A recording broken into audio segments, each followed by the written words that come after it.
ಯಾರ್ಯಾರು ಯಾವ ಯಾವ ಉಡುಗೊರೆಗಳನ್ನ ಕೊಟ್ರು ಅಂತ ನೋಡ್ತಾ ಬಂದ್ವಿ.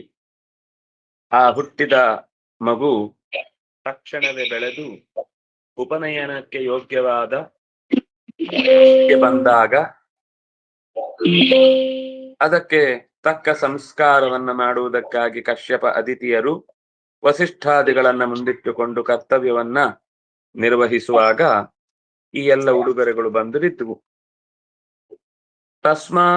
ತಸ್ಮೈ ಇತ್ಯುಪಾನಿ ಉಪನೀತಾಯ ಯಕ್ಷರಾಟ್ ಪಾತ್ರಿಕಾ ಮದಾತ್ ಭಿಕ್ಷಾಂ ಭಗವತಿ ಸಾಕ್ಷಾದುಮಾದಾತ್ ಅದಾದಂಬಿಕಾ ಸತೀ. ವಾಮನನಿಗೆ ಉಪನಯನವಾದ ಬಳಿಕ ಯಕ್ಷರಾಜನಾದ ಕುಬೇರ ಎಲ್ರಿಗೆ ಭಿಕ್ಷೆ ಹಾಕೋನು ಭಿಕ್ಷಾ ಪಾತ್ರೆ ಕೊಟ್ಟ. ಅವನು ವಸ್ತುತಃ ಎಲ್ರಿಗೂ ಭಿಕ್ಷೆ ಹಾಕೋನು. ರಾಜ ಅಂತ ಅವನಿಗೆ ಹೆಸರು. ರಾಜ ಅಂದ್ರೆ ಸಂಪತ್ತನ್ನ ಒದಗಿಸುವವ ಅಂತ ಅರ್ಥ. ರಾಜ ಯಥೇರಿಕ್ತೋ ರಾಜಾದಿ ರಾಜಾಯ ಪ್ರಸಖ್ಯ ಸಾಯಿನೇ. ಅನೇಕ ಮಂತ್ರಗಳಲ್ಲಿ ರಾಜ ಅನ್ನುವ ಶಬ್ದ ಕುಬೇರನನ್ನು ಹೇಳುತ್ತೆ. ಅವನು ಸಂಪತ್ತನ್ನ ಕೊಡ್ತಾನೆ. ಆದ್ರೆ ಇವನು ಪಾತ್ರಿಕಾ ಮದಾತ್ ಭಿಕ್ಷಾ ಪಾತ್ರೆಯನ್ನು ಕೊಟ್ಟಂತೆ ವಾಮನನಿಗೆ. ಆಮೇಲೆ ಸತೀ ಅಂಬಿಕಾ, ಯಾರು ಉಮೆ ಮಿತ್ರದೇವನ ಮಡದಿ ಸತೀ ಶಿರೋಮಣಿ ಜಗದಂಬಿಕೆ ಭಗವತಿ, ಅವನಿಗೆ ಆ ತಟ್ಟೆ ಕೊಟ್ರಲ್ಲ, ತಟ್ಟೆ ಕೊಟ್ಮೇಲೆ ಮಗು ಈಗ ಬರೀ ತಟ್ಟೆ ಕೊಟ್ಟದ್ದ ಅಂತ ಹೇಳಿ ಅವಳೇ ತಟ್ಟೆ ಹಾಕಿದ್ವಿ ಅಂತ. ಯಾಕೆಂದ್ರೆ ಅವಳು ಅನ್ನಪೂರ್ಣೆ ಸದಾಪೂರ್ಣೆ ಶಂಕರ ಪ್ರಾಣವಲ್ಲದೆ. ಆಮೇಲೆ ಭಿಕ್ಷೆಯನ್ನ ಕೊಡುವವಳು, ಅನ್ನ ಕೊಡುವವಳು ಅವಳೆ. ಹಾಗಾಗಿ ಅವಳೇ ಆ ತಟ್ಟೆಗೆ ಭಿಕ್ಷೆಯನ್ನ ಇತ್ತಳು. ಸಬ್ರಹ್ಮ ವರ್ಚಸೇ ನೈವ ಸಭಾಂ ಸಂಭಾವಿತೋ ವಟು ಪುಷ್ಟಾಂ ಅತ್ಯರೋಚ. ಹೀಗೆ ಶ್ರೇಷ್ಠನಾದ ವಟು ಆ ಇಡೀ ಜ್ಞಾನಿಗಳಿಂದ ಕೂಡಿದ ಸಭೆಯ ಮಧ್ಯದಲ್ಲಿ ಇನ್ನಷ್ಟು ಹೆಚ್ಚು ಈ ರೀತಿ ಸನ್ಮಾನಿತನಾಗಿ ಬೆಳಗಿದ, ಇನ್ನಷ್ಟು ಹೆಚ್ಚು ವರ್ಚಸ್ವಿಯಾದ. ಎಲ್ರು ಬಂದು ಆಶೀರ್ವಾದ ಮಾಡಿದ್ರು, ಎಲ್ರು ಉಡುಗೊರೆ ಕೊಟ್ಟು ಒಳ್ಳೇದಾಗ್ಲಿ ಒಳ್ಳೇದಾಗ್ಲಿ ಒಳ್ಳೇದಾಗ್ಲಿ ಹೇಳಿದ್ರು. ಆಗ ಖುಷಿ ಆಗತ್ತೆ. ಒಳ್ಳೇದಾಗ್ಲಿ ಅಂತ ಹೇಳಿದಾಗ ತನ್ನಿಂದ ತಾನೇ ಮುಖದಲ್ಲಿ ಮೈಕಾಂತಿ ಅರಳುತ್ತೆ. ಸಮಿದ್ಧಮೋಹಿತಂ ವಸ್ಮಿಂ ಕೃತ್ವಾ ಸಮಭ್ಯರ್ಥ ಸಮಜ್ಜೋ ದ್ವಿಜ.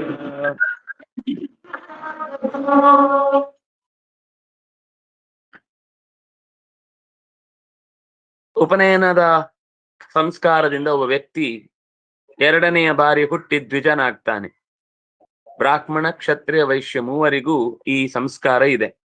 ಮೂವರಿಗೂ ಈ ಉಪನಯನದ ಸಂಸ್ಕಾರ ಇರುವುದನ್ನು ಮೂವರನ್ನು ದ್ವಿಜ ಅಂತ ಕರೀತಾರೆ.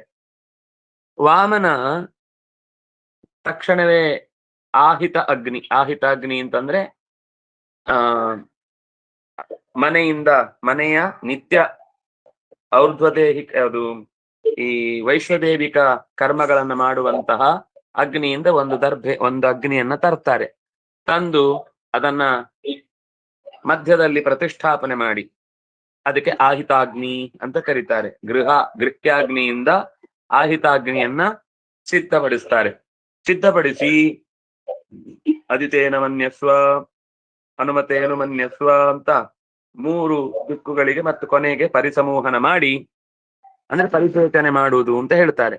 ಪರಿಸೇಚನೆ ಮಾಡಿ ದರ್ಭೆಗಳನ್ನು ಹಾಕ್ತಾರೆ. ಹಾಗೆ ಪ್ರಾಚ್ಯಾಂ ದಿಶಿ ದೇವೋರ್ಪಿಜೋ ಮಾರ್ಜಯಂತಾಂ ಅಂತೆಲ್ಲ ಪ್ರೋಕ್ಷಣೆಗಳನ್ನ ಮಾಡಿ ದರ್ಭೆಗಳನ್ನ ಹಾಸಿ ಅಕ್ಷತೆ ಕಾಳುಗಳನ್ನ ಇಟ್ಟು ವಿಜ್ಯೋತಿಷಾದಿ ಮಂತ್ರಗಳಿಂದ ಸಮಿಧೆಗಳನ್ನ ಹಾಕಿ ಹೋಮ ಮಾಡಿದ. ಅವನಿಗೆ ಹೋಮ ಮಾಡಿಸಿದ್ರು ಪುರೋಹಿತರು. ಶ್ರುತ್ವಾಶ್ವಮೇಧೈರ್ ಯಜಮಾನ ಮೂರ್ಜಿತಂ ಬಲಿಂ ಭೃಗೂನಾಮುಪಕಲ್ಪಿತೋಸ್ತತಃ ಸಾರ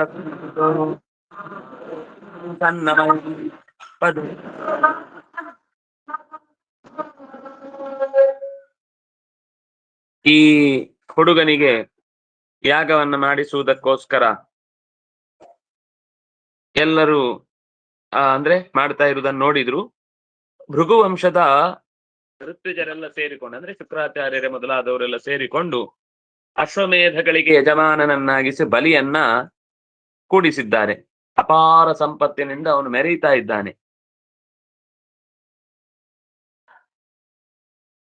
ಏನಾಯ್ತು, ಇಂಥ ಯಾಗಗಳಿಗೆ ಎಲ್ರು ಯಾಗ ಇದೆ ಅಂತ ಗೊತ್ತಾದ್ರೆ ಸಾಕು, ದೇವಸ್ಥಾನಕ್ಕೆ ಯಾವತ್ತು ಆಹ್ವಾನ ಪತ್ರಿಕೆ ಅಂತ ಪ್ರಿಂಟ್ ಮಾಡ್ಲಿಕ್ಕಿಲ್ಲ.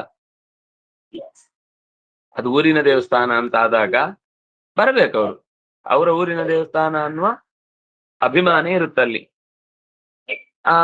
ಕರೆಯುವುದು ಅಂತಂದ್ರೆ ಅವರು ಅವರ ತವರು ಮನೆ ಕರೆಯುವುದು ಅಥವಾ ಮಾವನ ಮನೆ ಕರೆಯುವುದು, ಅದು ಕರೀಲಿಕ್ಕಿಲ್ಲ ದೇವಸ್ಥಾನದಲ್ಲಿ. ಅದು ಗೊತ್ತಾದ್ರೆ ಸಾಕು ಹೋಗಿ ಬರ್ಬೇಕು. ಹಾಗೆ ಊರಿನಲ್ಲಿ ಯಜಮಾನನಾಗಿ ರಾಜನೇ ಯಾಗ ಮಾಡುವಾಗ ಹೇಳಿ ಕರಿಬೇಕಿಲ್ಲ, ಯಾರು ಬೇಕಾದ್ರೂ ಹೋಗ್ಬೋದು. ಹಾಗೆ ತವರು ಮನೆಗೆ ಹೆಣ್ಮಕ್ಳಿಗೆ ಹೇಳ್ಬೇಕಾಗಿಲ್ಲ, ಲೆಟರ್ ಬರ್ದು ಬಾ ಮನೆಗೆ ಅಂತ ಕರೆದ್ರೆ ಮಾತ್ರ ಹೋಗುದಲ್ಲ, ಮನ್ಸಿಗೆ ಬಂದಾಗ ಹೋಗ್ಬೇಕು. ಹಾಗೆ ಇಲ್ಲಿ ಅವಳು ಯಾರು ಈ ಬಲಿ ಯಾಗ ಮಾಡ್ತಾ ಇರುವುದನ್ನ ಗಮನಿಸಿ ವಾಮನ ಬೇಡುವುದಕ್ಕಾಗಿ ವಸ್ತುತಃ ಅವನಿಗೇನು ಎಲ್ಲ ಇದೆ, ಅಖಿಲ ಸಾರ ಸಂಭೃತ ಪದೇ ಪದೇ ಸನ್ನಮನ್ ಗಾಂ ಸನ್ನಮನ್ ಭಾರೇಣ ಜಗಾಮ. ವಸ್ತುತಃ ಅವನಿಗೆ ಸಂಪತ್ತೇನು ಬೇಕಿರ್ಲಿಲ್ಲ, ಯಾಕಂದ್ರೆ ಎಲ್ರು ಕೊಟ್ಬಿಟ್ಟಿದ್ದಾರೆ ಬೇಕಾದಷ್ಟು. ಕುಬೇರನೇ ಭಿಕ್ಷಾ ಪಾತ್ರ ಕೊಟ್ಟ ಮೇಲೆ, ಅದರಲ್ಲಿ ಪಾರ್ವತಿ ಅನ್ನ ಹಾಕಿದ್ಮೇಲೆ ಇನ್ನು ಬಡತನ ಬರುತ್ತಾ ಅಥವಾ ಹಸಿವೆ ಆಗುತ್ತಾ? ಇಲ್ವೇ ಇಲ್ಲ.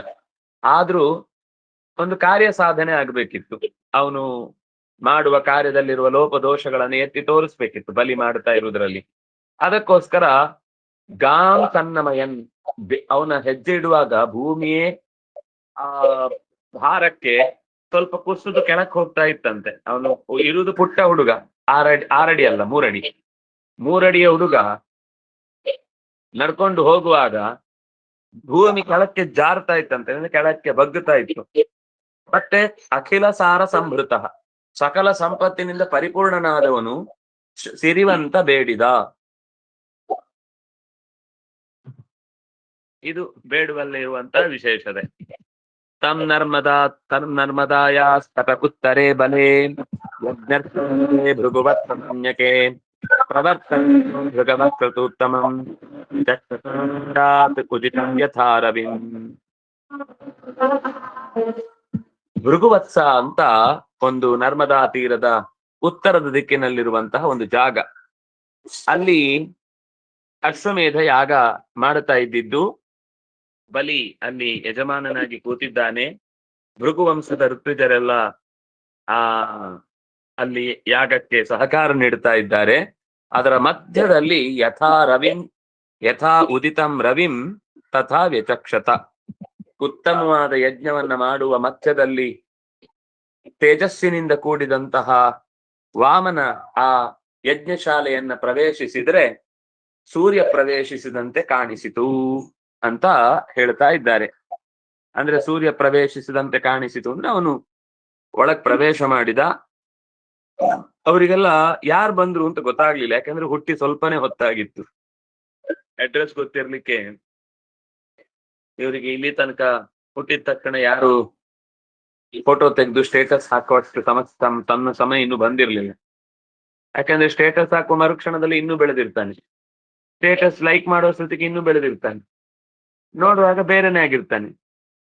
ಆಮೇಲೆ ಸ್ಟೇಟಸ್ ನೋಡ್ಲಿಲ್ಲ ಅಂದ್ರೆ ಯಾರನ್ನು ನಂದೇ ಹೌದಾ ನಿಮ್ಮ ಸ್ಟೇಟಸ್ ನೀವು ಬರುವಾಗ ಹೇಗಿದ್ರಿ ಈಗ ಹೇಗಿದ್ದೀರಿ ಗೊತ್ತೇ ಆಗ್ತಾ ಇಲ್ಲಲ್ಲ ಅಂತ ಹೇಳುವಷ್ಟು ಬೆಳೆದಾಗಿತ್ತು ಅವನು. ತತ್ರೋ ಯಜಮಾನ ಸದಸ್ಯ ಹೃತತ್ವಿಸೋ ವಾಮನತೆ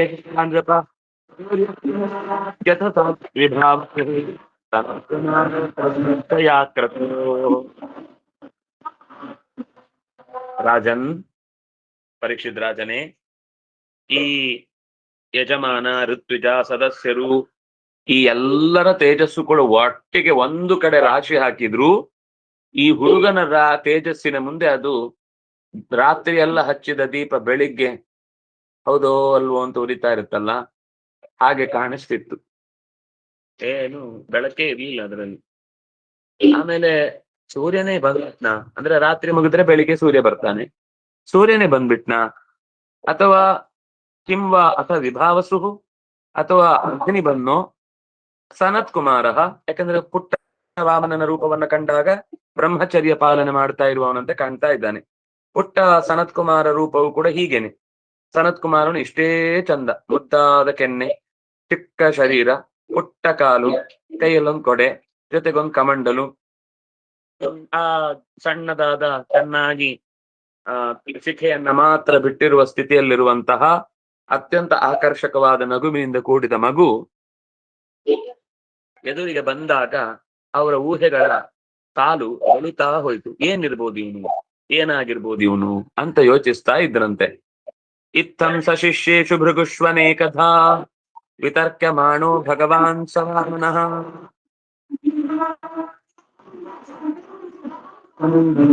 ವಿವೇಶ ಭಯಮೇಧಾತಂ. ಈ ಯಜ್ಞಕ್ಕೆ ಒಟ್ಟು 16 ಜನ ಇರ್ತಾರೆ. ಹೋತೃ, ಅಧ್ವರ್ಯು, ಉದ್ಗಾತೃ, ಬ್ರಹ್ಮ ಅಂತ 4 ಪ್ರಧಾನ. ಇವರಿಗೆ ಒಬ್ಬೊಬ್ಬರಿಗೆ ಮತ್ತೆ 4 ಜನ ಅಸಿಸ್ಟೆಂಟ್ಗಳು ಇರ್ತಾರೆ. ಒಟ್ಟು ಸೇರಿದ್ರೆ 16 ಆಗತ್ತೆ. ಆ 16 ಜನ ಸೇರಿ ಈಗ 17ನೆಯ ಋತ್ವಿಜನಾಗಿ ವಾಮನ ಬಂದಂತೆ ಕಾಣಿಸಿತು ಅಂತ ಅದರ ವಿವರಣೆ ಹಿಂದಿದ್ರಲ್ಲಿ. ಹೀಗೆ ಭೃಗುವಿನ ಶಿಷ್ಯರೆಲ್ಲ, ಭೃಗುವಿನ ಮನೆತನದ ಅನೇಕ ಜನ ಶಿಷ್ಯರು ಹಲವು ರೀತಿಯಿಂದ ಅವನ ಬಗ್ಗೆ ಊಹಿಸ್ತಾ ಇದ್ರು. ಅವನಿರ್ಬೋದು, ಇವನಿರ್ಬೋದು, ಏನಿರ್ಬೋದು ಇವನು ಅಂತ. ಅವನು ಹೇಗ್ ಕಂಡ ಅಂತ ಹೇಳ್ತಿದ್ದಾರೆ. ಸದಂಡ ಛತ್ರಂ, ಒಂದ್ ಕೈಯಲ್ಲಿ ದಂಡ ಛತ್ರ, ಇನ್ನೊಂದ್ ಕೈಯಲ್ಲಿ ನೀರು ತುಂಬಿದ ಕಮಂಡಲು. ಸಜಲಂ ಕಮಂಡಲಂ ಅಂದ್ರೆ ಕಮಂಡಲು ಯಾವತ್ತು ತುಂಬಿರ್ಬೇಕು. ಅದು ಎಲ್ಲಿ ಏನು ಮೈಲಿಗೆ ಆದ್ರೂ ತಕ್ಷಣ ಆಚಮನ ಮಾಡ್ಲಿಕ್ಕೆ ಅವನ ಹತ್ರ ನೀರಿರ್ಬೇಕು. ಈಗ ಕಮಂಡಲುವಿನ ವ್ಯವಸ್ಥೆಯೂ ಗೊತ್ತಿಲ್ಲ, ಆಚಮನೆ ಅಂದ್ರೆ ಈಚಮನೆನ ಅಂತ ಕೇಳೋ ಸ್ಥಿತಿಯಲ್ಲಿ ಇದ್ದೇವೆ ನಾವು. ಅವನು ಅಶ್ವಮೇಧ ನಡೆಯುವ ಯಾಗಶಾಲೆಯ ಒಳಗೆ ಪ್ರವೇಶ ಮಾಡಿದ. ಮೌಂಜ್ಯ ಮೇಖಲಯಾ ವೀತಂ ಉಪವೀತಾಜಿನೋತ್ತರಂ ಜಟಿಲಂ ಹರಿಂ. ಮುಂಜ ಅಂತ ಒಂದು ಹುಲ್ಲು, ಅದರಿಂದ ಚಂದದಿಂದ ಹೆಣೆದ ಕಟಿಸೂತ್ರ, ಅದನ್ನ ಹೆಣೆದ್ರೆ ಸಣ್ಣ ನೂಲಾಗುತ್ತೆ. ಅದರಿಂದ 3 ಸುತ್ತು ಅವನಿಗೆ ಋಗ್ವೇದಂ, ಯಜುರ್ವೇದಂ, ಸಾಮವೇದಂ ಈ 3 ರೀತಿಯ ಹೆಸರಿನಿಂದ ನಿನ್ನನ್ನ ಕಟ್ಟಿ ಹಾಕಿದ್ದೇನೆ, ಈ ವೇದಗಳಿಗೆ ಅನುಗುಣವಾಗಿ ನಿನ್ನ ಬದುಕನ್ನ ಕಳೀಬೇಕು ಅಂತ ಹೇಳಿರ್ತಾರೆ. ಅದಕ್ಕೆ ಕಟಿಸೂತ್ರ ಕಟ್ಟಿರ್ತಾರೆ. ಅದ್ರ ಜೊತೆಗೆ ಅವನಿಗೆ ಉಪವೀತ ಹಾಕಿರ್ತಾರೆ, ಕೃಷ್ಣಾಜಿನ ಕೊಟ್ಟಿರ್ತಾರೆ, ಉತ್ತರೀಯವನ್ನ ಧರಿಸಿರ್ತಾರೆ. ಜೊತೆಗೆ ಜಟಿಲಂ, ಚೆನ್ನಾಗಿ ಜುಟ್ಟು ಬಿಟ್ಟಿದ್ದಾನೆ. ಮತ್ತೆ ಮಾಯಾಮಾಣವಕಂ, ಇಷ್ಟಪಟ್ಟು ತನ್ನ ಇಚ್ಛಾರೂಪವಾದಂತಹ ಹುಡುಗನ ಅಂದ್ರೆ ಅಗ್ನಿರ್ವೈ ಮಾಣವಕಃ ಅಂತ ಕರೀತಾರೆ. ಬೆಂಕಿಯೇ ಮುದ್ದೆಯಾಗಿ ಎದ್ದು ಬಂದಂತೆ ಆ ಋತ್ವಿಜರೆಲ್ಲ ಇವನನ್ನ ಕಂಡ್ರು. ಪ್ರವಿಷ್ಟಂ ವೀಕ್ಷ ಭೃಗವಃ ಸಶಿಷ್ಯಾಸ್ತೆ ಸಹಾಗ್ನಿಭಿ ಪ್ರತ್ಯಗೃಹ್ಣಂ ಸಮುತ್ಥಾಯ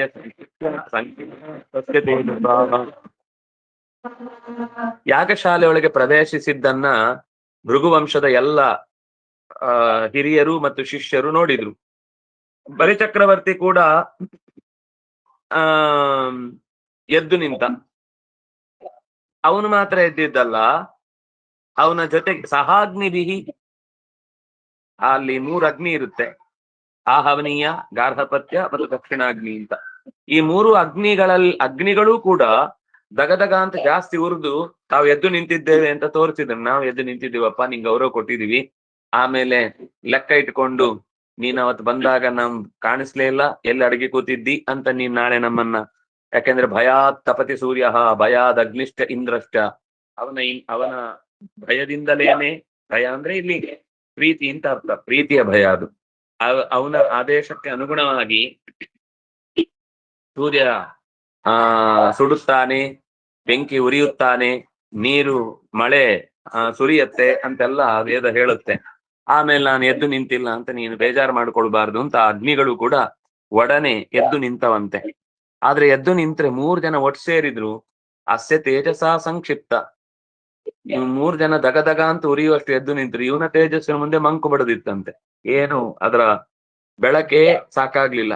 ಅಂದ್ರೆ ನಾನಿದ್ದೇನೆ ಅಂತ ತೋರಿಸುವಷ್ಟೇ ಬೆಳಕಿತ್ತು, ಸುತ್ತ ಏನಿದೆ ಅಂತ ತಿಳಿಯುವಷ್ಟು ಬೆಳಕು ಬರ್ಲಿಲ್ಲ. ಅದರಲ್ಲಿ ತೇಜಸ್ಸು ಕಮ್ಮಿ ಆಗ್ಬಿಟ್ಟಿತ್ತು. ಕೆಲವೊಮ್ಮೆ ಲೈಟ್ ಇರುತ್ತೆ, ಅದು ಪಕ್ಕ ಪಕ್ಕ ಅಂತ ಉರಿತ, ಅದು ಮಾತ್ರ ಇದೆ ಅಂತ ಗೊತ್ತಾಗುತ್ತೆ, ಸುತ್ತ ಏನಿದೆ ಅಂತ ಕಾಣಲ್ಲ ಯಾರಿಗೂ. ಹಂಗೆ ನಾನಿದ್ದೇನೆ ಅಂತ ತೋರಿಸುವುದಕ್ಕೆ ಕೆಲವೊಮ್ಮೆ ದೀಪ ಹಚ್ಚುದಿರುತ್ತೆ. ಯಜಮಾನ ಪ್ರಮುದಿತೋ ದರ್ಶನೀಯಂ ಮನೋರಮಂ ರೂಪಾವಯವಂ ಎಲ್ರಿಗೂ ನೋಡಿದ ತಕ್ಷಣ ಭಾರಿ ಖುಷಿ ಆಯ್ತು. ಇವನನ್ನ ಪುಟ್ಟ ಹುಡುಗ ನೋಡಿದ ತಕ್ಷಣ ಮನಸ್ಸಿಗೆ ಆನಂದ ಆಯ್ತು. ಈ ಒಳ್ಳೆ ರೀತಿಯ ಅನುರೂಪವಾದ ಆಕೃತಿಯಿಂದ ಕೂಡಿದ ಚಂದದ ಅವಯವಗಳು, ಪುಟ್ಟ ಪುಟ್ಟದಾದ ಕಣ್ಣುಗಳಲ್ಲಿ ಮುದ್ದಾದ ನಗುವಿನ ಜೊತೆಗಿರುವಂತಹ ಆ ಶರೀರದಲ್ಲಿ ಎಲ್ಲರಿಗೂ ಒಂದು ಸಹಜವಾದ ಆಕರ್ಷಣೆ ಬಂತು. ಬಲಿಚಕ್ರವರ್ತಿ ಓಡೋಡಿ ಬಂದು ಅವನಿಗೊಂದು ಆಸನಂ ಆಹರತ್, ತಸ್ಮೈ, ಆ ಹುಡುಗನಿಗೆ ಆಸನವನ್ನು ಕೊಟ್ಟ. ಸ್ವಾಗತೇನಾಭಿನಂದ್ಯಾತ ಪಾದೋ ಭಗವತೋ ಬಲಿ ಅವನಿದ್ಯಾರ್ಚಯಾಮ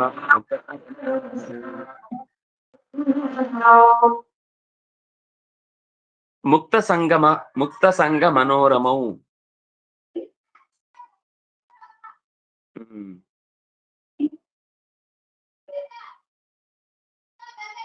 ಪಾದಗಳು. ಸ್ವಾಗತೇನ ಅಭಿನಂದ್ಯ, ಸ್ವಾಗತಂ ಅದನ್ನ ಹಾಗೆ ಸಭೆಯಲ್ಲಿ ನಾವು ಹೇಳಬೇಕು. ಯಾರಿಗಾದ್ರೂ ಸ್ವಾಗತ ಹೇಳುವಾಗ, ನಾನು ಸ್ವಾಗತವನ್ನು ಬಯಸುತ್ತೇನೆ, ಸರಿ ಬಯಸಿದ್ರಿ, ಸ್ವಾಗತ ಯಾವಾಗ ಹೇಳುದು? ನಾವು ಸ್ವಾಗತವನ್ನು ಕೋರುತ್ತೇವೆ, ನಾನು ಸ್ವಾಗತವನ್ನು ಹೇಳ ಬಯಸುತ್ತೇವೆ, ಸರಿ ಹೇಳ ಬಯಸಿದ್ರಿ, ಮುಂದೆ ಸ್ವಾಗತ ಯಾವಾಗ ಹೇಳಿದ್ರಿ? ಸ್ವಾಗತ ಅಂತ ಹೇಳ್ಬೇಕದ್ ಬಾಯ್ಬಿಟ್ಟು, ಸ್ವಾಗತಂ, ಅವರ ಹೆಸರು ಹೇಳಿಯೋ ಅವರ ಗುರುತನ್ನ ಹೇಳಿಯೋ ನಿಮಗೆ ಸ್ವಾಗತ ಅಂತ ಹೇಳ್ಬೇಕು. ಹಾಗೆ ಹೇಳಿದ್ರೆ ಸ್ವಾಗತಂ ವೋ ಬ್ರವೀಮೀತಿ, ನಾನು ಸ್ವಾಗತ ಅಂತ ಹೇಳ್ತಾ ಇದ್ದೇನೆ, ದಯವಿಟ್ಟು ಆಸನದಲ್ಲಿ ಕುಳ್ಳಿರಿ ಅಂತ ಹೇಳುವ ಮಾತುಗಳು ತುಂಬಾ ಕಡೆ ಪುರಾಣಗಳಲ್ಲಿ ಬರುತ್ತೆ. ಆಗ ಸ್ವಾಗತ ಅನ್ನೋ ಶಬ್ದ ಹೇಳಿನೇ ಹೇಳ್ಬೇಕು. ಸ್ವಾಗತಿಸುತ್ತೇನೆ, ನಾನು ನಿಮ್ಮನ್ನು ಸ್ವಾಗತಿಸ್ತಾ ಇದ್ದೇನೆ, ದಯವಿಟ್ಟು ಬನ್ನಿ. ಕೊನೆಗೆ ಧನ್ಯವಯಂ ಅಂತ ಹೇಳ್ಬೇಕು. ನಿಮ್ಮ ಮಾತುಗಳನ್ನ ಕೇಳಿ ನಮ್ಮ ಕಿವಿ ಧನ್ಯವಾಯಿತು. ಅದು 2 ರೀತಿ ಆಗುತ್ತೆ. ಬಲಿಚಕ್ರವರ್ತಿ ಅವನ ಪಾದಗಳನ್ನ ತೊಳೆದು ಪೂಜಿಸಿದ. ಪಾದವು ಅವನಿದ್ಯಾರ್ಚಯ ಮಾಸ, ಅವನಿಜ್ಯ ತೊಳೆದು ಅರ್ಚಯ ಮಾಸ ಪೂಜಿಸಿದ, ಗೌರವಿಸಿದ. ತತ್ಪಾದ ಶೌಚಂ ಕಲಿಕಲ್ಮಶಾಪಹಂ ತಧರ್ಮ ವಿಮೂರ್ಧಲಂ ಚಂದ್ರಂ ದಧಾರ ಮೂರ್ಧಾ ಪರಯಾಸ ಭೃತ್ಯ. ಆ ಕಲಿಯ ಮಲವನ್ನ ಕಳೆಯುವ ಕಲ್ಮಶಾಪಹಂ ತತ್ಪಾದ ಶೌಚಂ, ಅವನ ಪಾದದ ನೀರು, ಪಾದೋದಕ ಧರ್ಮಜ್ಞನಾದಂತಹ ಬಲಿಚಕ್ರವರ್ತಿ ತಲೆ ಮೇಲೆ ಧರಿಸಿದ. ಯಾಕೆ ಧರಿಸಿದ? ತಲೆ ಮೇಲೆ ಯಾಕೆ ಹಾಕೊಂಡ? ಅಂಥದ್ದೇನಿದೆ ಅಂದ್ರೆ, ಗಿರಿಶಃ ಚಂದ್ರಮೌಲಿ ಯದ್ದೇವ ದೇವ ಮೂರ್ಧ್ನಾ ಪರಮಯಾ ಭಕ್ತ್ಯಾ ದಧಾರ. ಯಾವ ರುದ್ರದೇವ ಆ ಗಂಗೆಯನ್ನು ತನ್ನ ತಲೆಯ ಮೇಲೆ ಪರಮಾತ್ಮನ ಪಾದದ ಧೂಳನ್ನು ಹೊತ್ತು ಬಂದಿದೆ ಅಂತ ಪರಮ ಭಕ್ತಿಯಿಂದ ತನ್ನ ಶಿರದಲ್ಲಿ ಧರಿಸಿದ್ದಾನೆ, ಅವನೇ ಧರಿಸಿದ್ದಾನೆ ಅಂದ್ಮೇಲೆ ನಾನಿವನ ಪಾದ ಧೂಳಿಯನ್ನ ಹೊರದೇ ಇದ್ರೆ ಅಪರಾಧ ಆಗತ್ತೆ ಅಂತ ಬಲಿಯು ಕೂಡ ಅವನ ಪಾದದ ನೀರನ್ನ ತಲೆ ಮೇಲೆ ಹಾಕೊಂಡ ಅಂತೆ. ಬಲಿರುವಾಚ ಸ್ವಾಗತಂತೆ ತುಭ್ಯಂ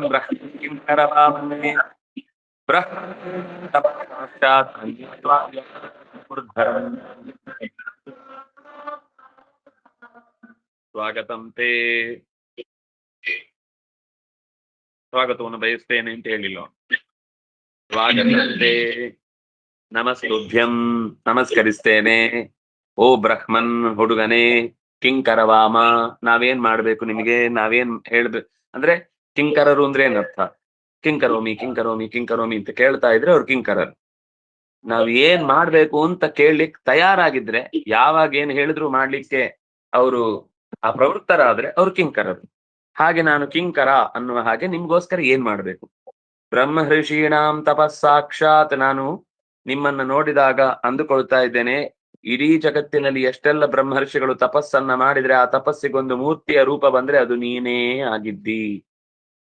ತ್ವಾ ಆರ್ಯ ವಪುರ್ಧರಂ, ಅವೆಲ್ಲ ಮೂರ್ತಿಮತ್ತಾಗಿ ಬಂದ್ರೆ ನಿನ್ನ ವಪು, ನಿನ್ನ ಶರೀರವಾಗಿ ಕಾಣಿಸ್ತಾ ಇದೆ. ಅದ್ಯನಃ ಪಿತರಸ್ತೃಪ್ತಾ ಅದ್ಯನಃ ಪಾವಿತಂ ಕುಲಂ ಅದ್ಯ ಸ್ವಿಷ್ಟಕ್ರತುರಯಂ ಯದ್ಭವಾನಾಗತೋ ಗೃಹಾನ್. ಇವತ್ತು ನೀನು ನಮ್ಮ ಮನೆಗೆ ಅಂದ್ರೆ ಅತಿಥಿಗಳು ಬಂದ್ರೆ ಏನಾಗತ್ತೆ ಅನ್ನೋದನ್ನ ಬಲಿ ತುಂಬಾ ಚಂದದಲ್ಲಿ ಹೇಳ್ತಾನೆ. ನೀನು ನಮ್ಮ ಮನೆಗೆ ಇವತ್ತು ಬಂದದ್ರಿಂದ ನಮ್ಮ ಪಿತೃಗಳೆಲ್ಲ ತೃಪ್ತರಾದ್ರು. ನೀನು ನಮ್ಮ ಮನೆಗೆ ಬಂದದ್ರಿಂದ ನಮ್ಮ ಹಿಂದಿನ ತಲೆಮಾರುಗಳೆಲ್ಲ ಕುಲಗಳೆಲ್ಲ ಪವಿತ್ರವಾದವು. ನೀನು ನಮ್ಮ ಮನೆಗೆ ಬಂದದ್ರಿಂದ ಈ ಯಜ್ಞದಲ್ಲಿ ತ್ವಿಷ್ಟಕೃತ ಅಂತ ಕರೀತಾರೆ. ಯಜ್ಞದಲ್ಲಿ ಅನೇಕ ಆಹುತಿಗಳನ್ನ ಕೊಡುವಾಗ ಏನಾದ್ರೂ ಲೋಪದೋಷ ಆದ್ರೆ ಅದನ್ನ ಪರಿಹಾರ ಮಾಡ್ಲಿಕ್ಕೆ ಸೃಷ್ಟಕೃದ್ಧೋಮ ಅಂತ ಮಾಡ್ತಾರೆ. ನೀನು ಬಂದದ್ರಿಂದ ಈ ಕ್ರತು ನಿಜವಾಗಿಯೂ ಸ್ವಿಷ್ಟ, ತು ಇಷ್ಟ. ಸ್ವಿಷ್ಟ ಅಂದ್ರೆ ಬಹಳ ಇಷ್ಟವಾಯಿತು ದೇವತೆಗಳಿಗೆ. ನಾವು ಕೊಟ್ಟ ಆಹುತಿಗಳಿಗಿಂತ ನೀನು ಬಂದು ನಮ್ಮ ಈ ಯಜ್ಞದ ಸ್ಥಳವನ್ನ ಪವಿತ್ರೀಕರಿಸಿದ್ರಿಂದ ನಮ್ಮ ಯಜ್ಞವು ಕೂಡ ಪೂರ್ಣವಾಯಿತು. ಯತ್ ಭವಾನ್ ಆಗತೋ ಗೃಹಾನ್, ಈ ನಮ್ಮ ಮನೆಗೆ ನೀನು ಯಾವ ಹೊತ್ತಿಗೆ ಬಂದೆಯೋ ಆಗ ಪಿತೃಗಳು ತೃಪ್ತರಾದ್ರು, ಕುಲ ಉದ್ಧಾರ ಆಯಿತು, ದೇವತೆಗಳು ಈ ಯಜ್ಞದ ಫಲವನ್ನ ಕೊಡ್ಲಿಕ್ಕೋಸ್ಕರ ಸಂತುಷ್ಟರಾಗಿ ಬಿಟ್ರು. ಇದು ಅತಿಥಿಗಳು ಬರುವುದರ ಲಾಭ. ಈಗ ಪಿತೃಗಳು ತೃಪ್ತರಾಗ್ಬೇಕಂದ್ರೆ ಶ್ರಾದ್ದ ಮಾಡ್ಲೇಬೇಕು. ಕುಲ ಪವಿತ್ರ ಆಗ್ಬೇಕು ಅಂದ್ರೆ ಅದಕ್ಕೋಸ್ಕರ ತುಂಬಾ ಅಧ್ಯಯನ, ಸಾಧನೆ, ತರ್ಪಣ ಇತ್ಯಾದಿಗಳನ್ನು ಮಾಡ್ಬೇಕು. ಯಜ್ಞ ಪೂರ್ತಿ ಆಗ್ಬೇಕು ಅಂದ್ರೆ ಋತ್ವಿಜರನ್ನೆಲ್ಲ ಸಂತೋಷ ಪಡಿಸಿ ಅವ್ರಿಗೆ ಕೊಡುವ ದಾನ ದಕ್ಷಿಣೆ ಇತ್ಯಾದಿಗಳನ್ನು ಕೊಡ್ಬೇಕು. ಇದು ಮೂರೂ ಒಂದ್ರಲ್ಲೇ ಆಗೋದು ಅಂದ್ರೆ ಅತಿಥಿ ಸತ್ಕಾರದಿಂದ. ಇದು ಮೂರು ಕೂಡ ಒಟ್ಟಿಗೆ ಪರಿಹಾರ ಆಗುವಂತಹದ್ದು, ಈ ಇಷ್ಟೂ ಫಲಗಳು ಒಟ್ಟಿಗೆ ಸಿಗುವಂತಹದ್ದು ಅತಿಥಿಗಳ ಆಗಮನದಿಂದ, ಅತಿಥಿಗಳ ಮನಃಪ್ರೀತಿಕರವಾದ ಅವರಿಗೆ ಮಾಡುವ ಸತ್ಕಾರದಿಂದ. ಅದ್ಯಾಗ್ನಯೋ ಮೇ ಸುಹುತ ಯಥಾವಿಧಿ ದ್ವಿಜಾತ್ಮದಂಡಚ್ಚರಣಾಮೇ ಜನೈಃ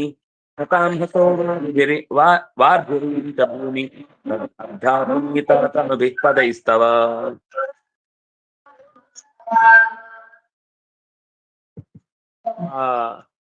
ಬಲಿ ಹೇಳ್ತಾನೆ, ಓ ಋತ್ವಿಜ ಹುಡುಗನೇ, ನಿನ್ನ ಪಾದದ ತೊಳೆದ ನೀರನ್ನ ನಾನು ಯಾವ ಹೊತ್ತಿಗೆ ತಲೆ ಮೇಲೆ ಇಟ್ಟುಕೊಂಡೆನೋ ಆ ಕ್ಷಣಕ್ಕೆ ನನ್ನ ದೇಹದಲ್ಲಿ ಒಂದು ಮಿಂಚು ಸಂಚಾರವಾದಂತೆ ಪರಿಶುದ್ಧವಾದ ಭಾವ ನನಗೆ ಮೂಡಿತು. ನನ್ನ ಅಗ್ನಿಗಳು ವಿದ್ಯುಕ್ತವಾಗಿ ಹೋಮದಿಂದ ಅವರು ತೇಗಿದ ಹಾಗೆ ಭರ್ರ ಅಂತ ಶಬ್ದ ಬಂತು. ದಗದಗ ಅಂತ ಉರಿಯಿತು, ಜಾಸ್ತಿ ಉರಿಯಿತು. ಇನ್ನು ನಿನ್ನ ಈ ಪುಟ್ಟದಾದ ಹೆಜ್ಜೆಗಳು ಏನಿದೆ, ನನ್ನ ನೆಲವನ್ನ ತನುಭಿಹಿ ಪದೈಹಿ ತವ ವಾರ್ಭಿಹಿ ಪುನೀತ, ಈ ಭೂಮಿಯು ಕೂಡ ಅತ್ಯಂತ ಪವಿತ್ರೀಕೃತವಾಯಿತು. ಯದ್ಯದ್ವಟೋ ವಾಂಛಸಿ ತತ್ ಪ್ರತೀಚ್ಛಮೇ ತ್ವಾಮರ್ಥಿನಂ ಪ್ರಸುತಾನುತರ್ಕಯೇ ಗಾಂ ಗುಣವದ್ವಾಭಿಪ್ರಕನ್ಯಾಂ ಗ್ರಾಮಾಂ ಸಮೃದ್ಧಾನಸ್ತು ರಗಾನ್ ಜಗಜಾನ್ವಾ ರಥಾನತಾರ್ಹಾತ್ತಮ ಸಂಪ್ರತಿ. ನೀನ್ ಏನ್ ಬೇಕಾದ್ರೂ ಬೇಡಬಹುದು. ಒಟೋ ಬ್ಲ್ಯಾಂಕ್ ಚೆಕ್ ಕೊಟ್ಬಿಟ್ಟಿದ್ದೇನೆ, ಏನಾದ್ರೂ ಬರ್ಕೋ. ನಮ್ ಕೊಟ್ಟಿದ್ರೆ ಚೆನ್ನಾಗಿರ್ತಿತ್ತು. ಒಟೋ ಮೇ ತತ್ ಪ್ರತಿ, ನನ್ನ ಹತ್ರ ಏನ್ ಬೇಕಾದ್ರೂ ಬೇಡಬಹುದು, ಏನ್ ಬೇಕಾದ್ರೂ ಕೇಳು. ಯದ್ವಾಂಛಸಿ, ಇದು ಕೇಳಬಹುದಾ? ಅಯ್ಯೋ ರಾಜನಿಗೆ ಹೊರೆ ಆಗುತ್ತೋ ಏನೋ, ಇದು ರಾಜನ ಹತ್ರ ಕೇಳ್ಬೋದೋ ಏನೋ ಅಂತೆಲ್ಲ ನಿನ್ನ ತಲೆಯಲ್ಲಿ ಏನಾದ್ರೂ ಡೌಟ್ ಬಂದ್ರೆ ಬಿಟ್ಬಿಡು. ನಿನಗೆ ಗಾಂ ತ್ವಾಮರ್ಥಿನಂ ವಿಪ್ರಸುತಾನ್ ವಿಪ್ರಸುತ ಅನುತರ್ಕಯೇ, ನೀನು ನನ್ನ ಹತ್ರ ಭಿಕ್ಷೆಗಾಗಿ ಬಂದಿದ್ದಿ ಅಂತ ನಾನು ಊಹಿಸ್ತಾ ಇದ್ದೇನೆ. ಅನುತರ್ಕಯೇ, ನಿನ್ನ ಬರುವ ರೀತಿ, ನಿನ್ನ ಕೈಲಿರುವ ಭಿಕ್ಷಾಪಾತ್ರೆ, ತಲೆ ಮೇಲಿರುವ ಕೊಡೆ, ಕೈಯಲ್ಲಿರುವ ದಂಡ, ಕಮಂಡಲು, ಅಜಿನ, ಮೇಖಲ, ತಲೆಗೆ ಕಟ್ಟಿರುವಂತಹ ಬಾಸಿಗೆ ಇತ್ಯಾದಿಗಳನ್ನೆಲ್ಲ ನೋಡಿದ್ರೆ ನೀನು ಉಪನೀತನಾಗಿ ನೇರ ಭಿಕ್ಷೆಯನ್ನ ಕೇಳಲಿಕ್ಕೆ ಇಲ್ಲಿಗೆ ಬಂದ ಹಾಗೆ ಕಾಣಿಸ್ತಿದೆ. ನಿನಗೆ ಕೊಡುವ ಮೊದಲ ಭಿಕ್ಷೆ ಅದು ಅತ್ಯಂತ ಅದ್ಭುತವಾಗಿರ್ಬೇಕು. ನಿನ್ನ ಜೀವಮಾನದಲ್ಲಿ ಮತ್ತಾರ ಹತ್ರನೂ ಭಿಕ್ಷೆ ಬೇಡ್ಲಿಕ್ಕೆ ನೀನು ಹೋಗ್ಲೇಬಾರದು. ಆ ರೀತಿ ನೀನು ಭಿಕ್ಷೆ ಕೇಳಬಹುದು. ತಲೆನೇ ಕೆಡಿಸ್ಕೊಳ್ಬೇಡ. ಭೂಮಿ ಬೇಕಾ, ಇಡೀ ಬಂಗಾರ ಬೇಕಾ, ಅಥವಾ ಅತ್ಯಂತ ಉತ್ತಮವಾದ ಒಳ್ಳೆಯ ಸಮೃದ್ಧವಾದ ಮನೆ ಬೇಕಾ, ಅಥವಾ ತಿನ್ಲಿಕ್ಕೆ ಮೃಷ್ಟವಾದ ಶುದ್ಧವಾದ ಪವಿತ್ರವಾದ ರುಚಿಕರವಾದ ಅನ್ನ ಬೇಕಾ, ಅಥವಾ ನಿನಗೆ ಮುಂದೆ ಚೆನ್ನಾಗಿ ವಿವಾಹ ಆಗ್ಲಿಕ್ಕೆ ಬೇಕಿರುವ ಕನ್ಯೆ ಬೇಕಾ, ಊರುಗಳೇ ಬೇಕಾ, ಅಥವಾ ಕುದುರೆಗಳು ಬೇಕಾ, ಆನೆಗಳು ಬೇಕಾ, ಇಷ್ಟರಲ್ಲಿ ಏನ್ ಬೇಕಾದ್ರೂ ಕೇಳು. ಬಯಸಿದ್ದನ್ನು ಕೊಡುವುದರಲ್ಲಿ, ಯಾಕಂದ್ರೆ ನೀನು ಅರ್ಹತಮ, ಅರ್ಹರಲ್ಲಿ ತಮ, ತರ ಅಲ್ಲ, ಅರ್ಹತ್ತರ ಅಲ್ಲ, ಅರ್ಹತಮ. ನಿನ್ಗಿಂತ ಮಿಗಿಲಾದ ಮತ್ತೊಬ್ಬ ದಾನಕ್ಕೆ ಯೋಗ್ಯನಾದ ಪುಟ್ಟ ವಟು ನನಗೆ ಸಿಕ್ಕಿಲ್ಲ. ಆದ್ರಿಂದಾಗಿ ನಿನಗೆ ಕೊಟ್ರೆ ನನ್ನ ಮನಸ್ಸು ಅತ್ಯಂತ ತೃಪ್ತವಾಗುತ್ತೆ ಅನ್ನುವಲ್ಲಿಗೆ ಅಷ್ಟಮ ಸ್ಕಂಧದ 17ನೆಯ ಅಧ್ಯಾಯ ಮುಕ್ತಾಯ ಆಗುತ್ತೆ. ಮುಂದೆ 18ನೆಯ ಅಧ್ಯಾಯದಲ್ಲಿ ಭಗವಂತ ಅವನನ್ನು ಮಾತಾಡಿಸ್ತಾನೆ. ಆಮೇಲೆ ಬಲಿ ತನ್ನ ಅಂದ್ರೆ ಕೊಡುವ ಏನಾದ್ರೂ ಕೊಡ್ತೇನೆ ಅಂತ ಹೇಳಿದ್ಮೇಲೆ ಅವ್ರಿಗೆ ನಂಬಿಕೆ ಬರ್ಬೇಕಲ್ಲ, ನಾನು ಕೊಡ್ತೇನೆ ಅನ್ನೋದು ಅವನಿಗೆ ನಿಶ್ಚಯ ಅಂತ ಅನಿಸ್ಬೇಕಲ್ಲ. ಅದಕ್ಕೋಸ್ಕರ ತನ್ನ ಪೂರ್ವದ ಹಿರಿಯರ ಸಾಧನೆಯನ್ನೆಲ್ಲ ಹೇಳ್ಕೊಳ್ತಾನೆ. ಮತ್ತೆ ಭಗವಂತ ಅವನನ್ನು ಮಾತಾಡಿಸ್ತಾನೆ. ನಾಳೆ ಅದರ ಚಿಂತನೆಯನ್ನ, ಮುಂದಿನ ಅಧ್ಯಾಯದ 18ನೇ ಅಧ್ಯಾಯದ ಚಿಂತನೆಯನ್ನ ನಾಳೆ ನಡೆಸೋಣ ಅಂತ ಹೇಳ್ತಾ, ಕಾಯೇನ ವಾಚ ಮನಸೇಂದ್ರಿಯೈರ್ವಾ ಬುದ್ಧ್ಯಾತ್ಮನಾ ಆಚಾರ್ಯ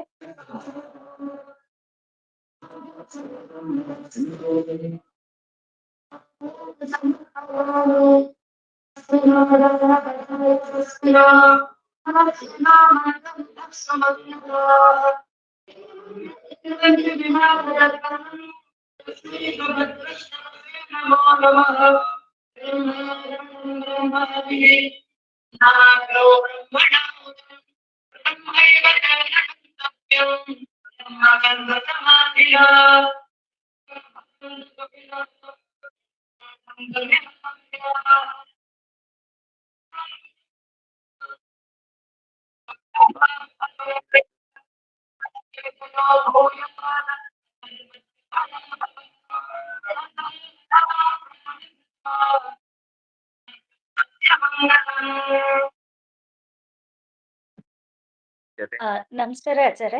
ಒಂದೇ ಒಂದು ಇದರ ಹೇಳಿ. ಆಚಾರ್ಯ, ಇದು ಕೇರಳದಲ್ಲೆಲ್ಲ ನಾವು ಈ ಬಲಿ ಚಕ್ರವರ್ತಿ ಪೂಜೆ ನೋಡ್ತೀವಿ, ಓಣಂ ಅಂತ ಮಾಡ್ತಾರಲ್ಲ. ಬಲಿ ಚಕ್ರವರ್ತಿನ ಯಾಕೆ ಪೂಜೆ ಮಾಡ್ತಾರೆ ಅನ್ನೋ ಏನು ಉದ್ದೇಶ? ದೀಪಾವಳಿಗೆ ನಾವು ಮಾಡ್ತೇವಲ್ಲ ಬಲಿ ಪೂಜೆ ಅಂತ. ಅವನು ಮುಂದೆ ಇಂದ್ರ ಆಗುವ, ಈ ಭೂಮಿಗೆ ಒಡೆಯ.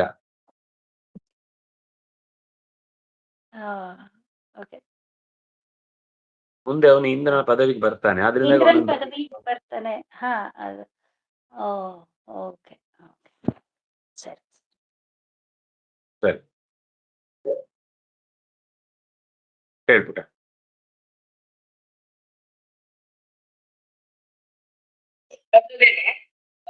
ಪರಮಾತ್ಮಾನಂ ಸ್ತೌತಿ ಸ್ಮ ಸಾರ್ಧನಯನ ಸೃಷ್ಟಿಸ್ಥಿತಿ ಪ್ರಳಯಕರ್ತ ವಿಶ್ವರೂಪಃ ಅಗಣಿತ ಗುಣಗಣಯುತ ಜನಕೃತ ಸ್ವರೂಪಸ್ಥಃ ಸ್ವಾತ್ಮಜ್ಯೋತಿಷ ಅಜ್ಞಾನಾಂತ ಕಾರಣವಂತ ಇತ್ಯಾದಿಕ ಸರ್ವಭೂತಾಂತರಿಕಾಲಿ ಭಗವಾನ್ ಪ್ರತ್ಯುವಾಚ ಅಹೋ ದೇವಮಾತಃ ಅದಿತಿ ತವ ಇಚ್ಛಾಂ ಜಾನೆ तव पुत्रः स्वर्लोकेन ये बहिष्कृताः ते दितिसुताः तेभ्यः एव इन्द्रादिभ्यः अतः भवेयुः इति तव इच्छा वर्तते। परन्तु अस्मिन् काले असुराणाम् ईश्वरब्राह्मणानुकूलत्वात् तेषां पराजयः अशक्यः इति मन्ये। किन्तु तव व्रतानुष्ठानैः सन्तुष्टः अहं तव प्रयत्नानुसारेण तव गर्भे अंशरूपेण अवतीर्य तव पुत्रानपि रक्षयिष्यामि। देवी इदं परमरहस्यम्, अतः मुखात् बहिर्न निस्सारय इत्युक्त्वा सः अन्तर्गतोऽभूत्। ततः स्वयं भगवानेव मम गर्भे अवतरति इति विषयेन प्रकृष्टमनसा पतिं कश्यपं सेवितवती। अत्र कश्यपः योगदृष्ट्या भगवतः वचांसि श्रुतः स्वतेजः अदित्यां स्थापितवान्। भगवान् अदित्याम् अवतरति इति ज्ञातः ब्रह्मा श्रीहरिं स्तोतुं प्रारब्धवान्। भो सर्वकीर्त्याश्रय, हे अनन्तशक्त्याधिष्ठातः, तव चरणाम्भोजयोः निपतितशिरसा नमस्करोमि। हे ब्राह्मणप्रिय, त्रिगुणनियामक, श्रीगर्भः वेदाधिष्ठाता सर्वविधाता नाभीपुटविराजितत्रिभुवनः सर्वान्तर्यामी वैकुण्ठवासी वेदैः पुरुषः इत्युत्कृष्टः प्रजापतिमूलः स्वर्गेण ताप्यमानानाम् आशयः त्वमसि। एतादृशं त्वाम् अनन्तभक्त्या नमामि इति ब्रह्मास्तुवत् इत्यत्र षोडशोऽध्यायः समाप्तः इति गतदिनस्य पाठः।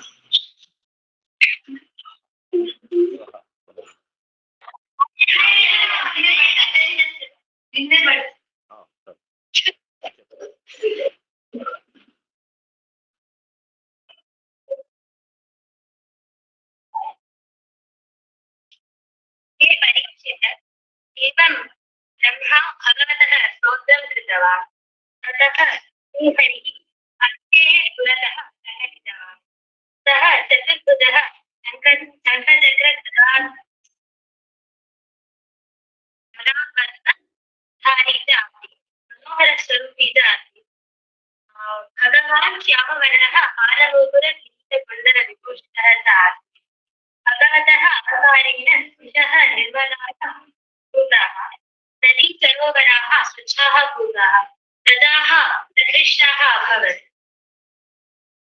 एवं स्वर्गलोकः, अन्तरिक्षं, पृथिवी, देवताः, गावः, द्विजाः, पर्वताः च हृष्टाः भूताः। हे महाराज, तस्मिन् काले चन्द्रः श्रवणनक्षत्रे आसीत्। भाद्रपदमास शुक्लद्वादश्याः अभिजित् मुहूर्ते मङ्गलकाले भगवान् श्रीहरिः प्रादुर्बभूव। एतां तिथिं विजयद्वादशी इति कथयन्ति। तस्मिन् समये सूर्यः आकाशस्य मध्ये आसीत्। तदा शङ्खभेरीबिन्दुभैः नानाविधवाद्यैः च तुमुलः शब्दः अभूत्। अप्सरसः नर्तितवत्यः, गन्धर्वाः गीतवन्तः, तथा च मुनयः, देवाः, मनवः, पितरः च भगवन्तं स्तुतवन्तः। किंपुरुषकिन्नरचारणयक्षराक्षसाः अपि गायनं कृत्वा नर्तितवन्तः।